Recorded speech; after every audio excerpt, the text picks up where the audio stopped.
Assalomu alaykum hurmatli hamshaharlar, shahrimiz mehmonlari hamda brifing ishtirokchilari.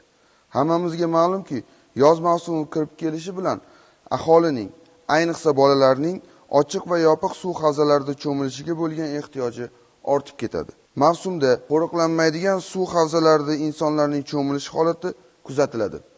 Bu esa cho'kish bilan bog'liq baxtsiz hodisalar sodir bo'lishiga olib keladi. Shu munosabat bilan Nurafshon shahar favqulodda vaziyatlar bo'limi cho'milish mavsumida quyidagilarga rioya qilishingizni so'rab qoladi. Cho'kish bilan bog'liq hodisalar yuz bermasligi uchun avvalambor cho'milish qoidalariga qat'iy rioya etish, suv havzalarida taqiqlangan joylarda cho'milmaslik, ochiq va yopiq suv havzalarida bolalarni qarovsiz qoldirmaslik, qorin och bo'lganda, charchaganda, betoblik davrini o'tkazganda hamda spirtli ichimlik iste'mol qilgan vaqtda suv havzasiga tushmaslik.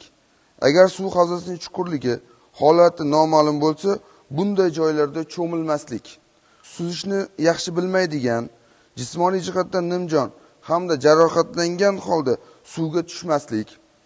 Sun'iy suv havzalarini cho'milishdan oldin suzishga boruvchilar zaruriy ko'rsatmalarga amal qilishi, albatta maxsus kiyimlardan foydalanishi maqsadga muvofiq hisoblanadi.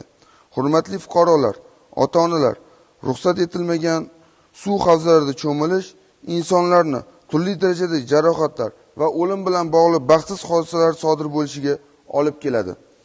Yoz mavsumini betalofat va xotirjam o'tkazish maqsadida cho'milish qoidalariga rioya etish barchamizning vazifamiz. Unutmang, o'zingiz va yaqinlaringizning salomatligi o'z qo'lingizda. E'tiboringiz uchun rahmat.